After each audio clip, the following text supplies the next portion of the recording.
Pak Prabowo nih, orang mikir saya sama dia itu, wah kayaknya musuhan atau apa? Enggak.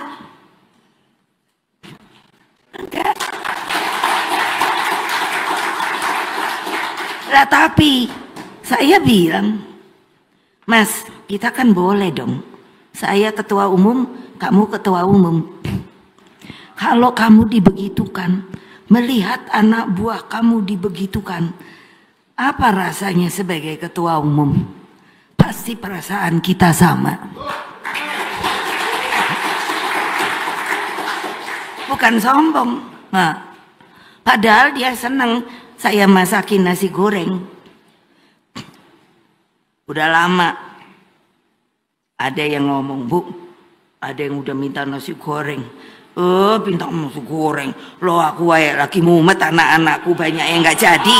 Oke pemirsa, kali ini kita akan lihat video yang sangat menarik, yaitu Ibu Megawati mengatakan bahwa ia sangat dekat dengan Bapak Prabowo Subianto.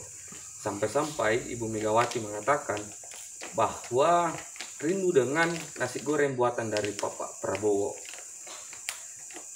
Namun Ibu Megawati juga mengatakan bahwa ia sama-sama sebagai ketua umum partai. Padahal kan posisinya sekarang beda. Bapak Prabowo sebagai presiden, ya Ibu Megawati sebagai ketua umum partai. Dan itu sangat direspon juga oleh Abang Ade Armando. Mari kita simak dan lihat videonya. Tapi dia adalah seorang ketua partai, ya, seorang ketua partai ingin bertemu dengan presidennya, ya dia dong yang mengajukan diri untuk bertemu. PDIP harus meninggalkan kebesaran kepala mereka yang selama ini menganggap bahwa kami ini yang besar, ya.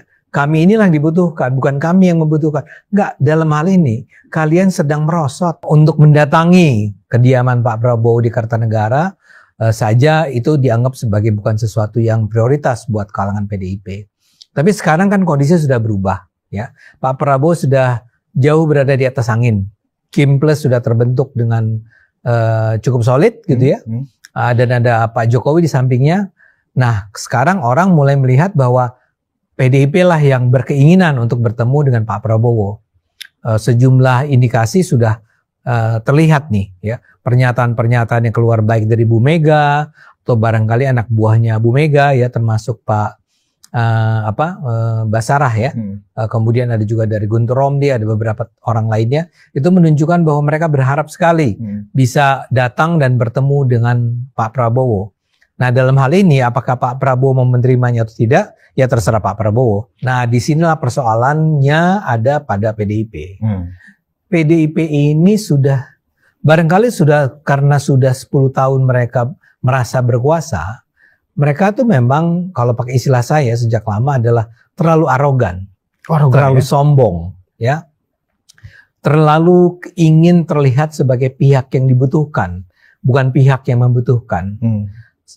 Terlalu ingin menonjolkan image bahwa mereka lah yang menentukan, bukan ditentukan.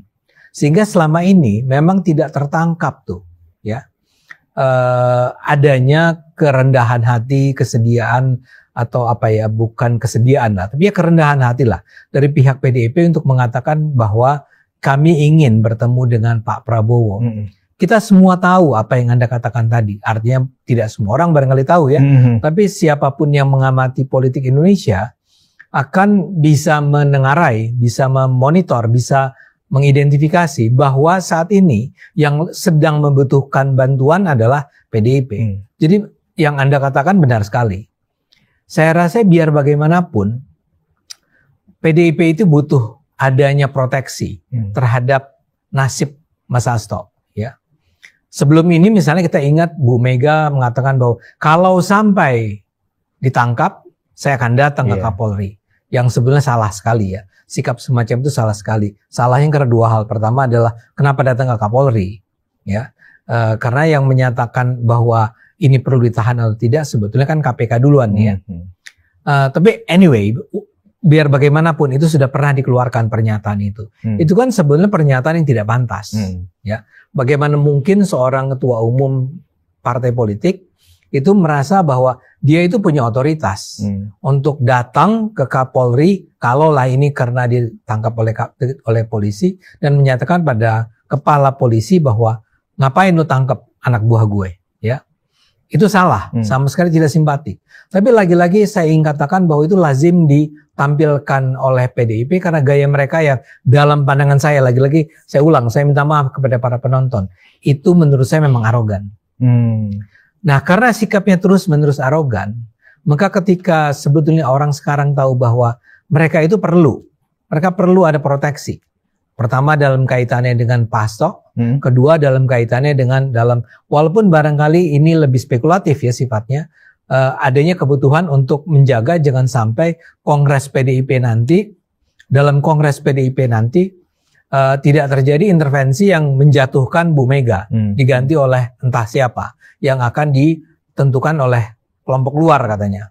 Nah, dua hal ini, Pasto dan Kongres, itu adalah dua peristiwa terkait dengan PDIP, di mana PDIP memang membutuhkan sebuah kekuatan di luar dirinya, agar pertama Hastonya jangan sampai ditangkap, kedua agar jangan sampai Kongresnya terintervensi. Itu clear sebetulnya. Siapapun yang punya pengetahuan politik cukup mengenai Indonesia, seharusnya bisa dengan segera menengarai itu, mengidentifikasi itu. Kalau Anda masih arogan seperti itu, wahai PDIP. Oh, itu kategorinya masih arogan berarti ya? Arogan sekali dong. Di mana letak ketidakaroganannya? Taruhlah Bu Mega adalah seorang politisi senior. Taruhlah Bu Mega adalah seorang ketua partai terbesar di Indonesia. Tapi dia adalah seorang ketua partai. Ya, seorang ketua partai ingin bertemu dengan presidennya. Ya dia dong yang mengajukan diri untuk bertemu. Ya, atau paling tidak mengundang ke Kongres seperti yang tadi saya katakan, atau saya nggak tahu mengundang ke sebuah pertemuan resmi barangkali ya. Tapi intinya adalah PDIP harus meninggalkan kebesaran kepala mereka yang selama ini menganggap bahwa kami ini yang besar, ya, kami inilah yang dibutuhkan, bukan kami yang membutuhkan. Nggak, dalam hal ini kalian sedang merosot.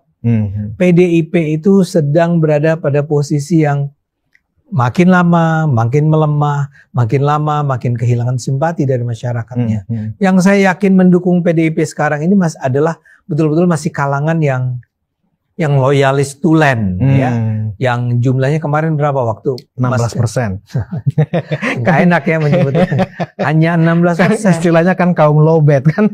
Kaum lowbat. Dan kemudian Bu Mega masih juga sempat bilang dalam pidato dia yang Ihud itu ya. Saya nggak ngerti itu. Iya. Saya nggak ngerti kok bisa 16. Saya pengen belajar tuh. Apa maksud Bu Mega tuh apa? Bahwa Anda dicurangi, ya, dan yang mencurangi siapa? Tidakkah ini artinya Anda sedang mengejek Pak Prabowo bahwa kemenangan 59,8% itu adalah kemenangan yang diakibatkan oleh adanya kekuatan-kekuatan invisible hands kan?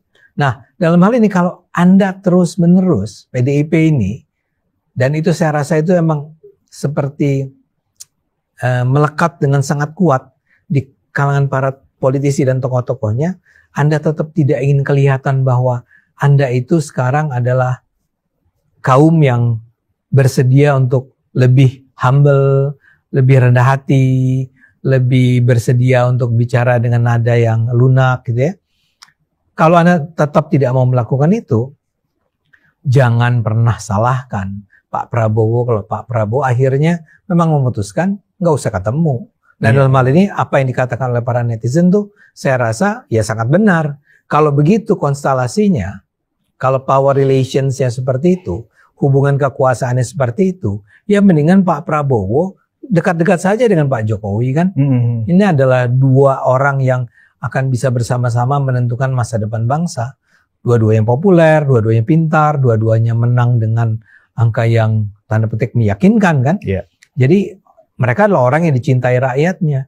Ya, kalau sekarang masih ada PDIP yang masih ingin atau masih berharap bisa disertakan dalam kepemimpinan Pak Prabowo, ya oke, tapi dengan cara yang pantas dong, dengan cara yang masuk di akal dengan cara yang tidak menyombongkan diri. Nah, tapi selama PDIP masih tetap bergaya seperti yang tadi saya katakan, tetap merasa kami berkuasa, ya, kami ini diliciki, kami ini sebenarnya besar, itu nggak akan terjadi. Dan jadi, menurut saya sebaiknya udah di luar aja. Ada rasa-rasa hipokrit juga ya, di satu sisi mendenial, menolak kemenangan Pak Prabowo dengan pernyataan-pernyataan seperti yang Bang Ade jelaskan tadi, ya kan? Tapi di sisi lain mengatakan, oh, Bu Mega tuh bersahabat lama dengan Pak Prabowo, bahkan lebih lama bersahabat dengan Pak Jokowi.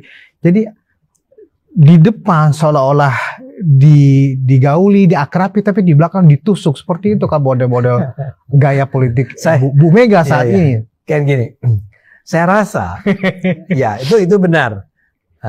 Kalau kita melihat dari luar ya nampak akan seperti itu. Dan anehnya Bang Ades, sebentar. Publik sudah bisa menilai sekarang, masalahnya kan begitu, nggak seperti 10 atau 15 tahun yang lalu ya kan? Atau 5 tahun yang lalu. Iya, publik udah cerdas masalahnya. Kan gini, saya duga ya. Iya. Sebetulnya ketika dia mengatakan bahwa, wah saya diliciki nih, kok cuma 16%, saya mau belajar. Dia itu sebenarnya tidak sedang bicara mengenai Prabowo. Dia sebetulnya dengan keterbatasan pikiran dia itu menganggap bahwa orang di belakang ini semua adalah Jokowi. Jokowi dengan Kapolri, dengan siapa lagi ya, dengan kekuatan-kekuatan TNI juga. Ada KPK di situ segala macam kan. Semoga informasi ini bermanfaat. Jangan lupa like, comment, and subscribe.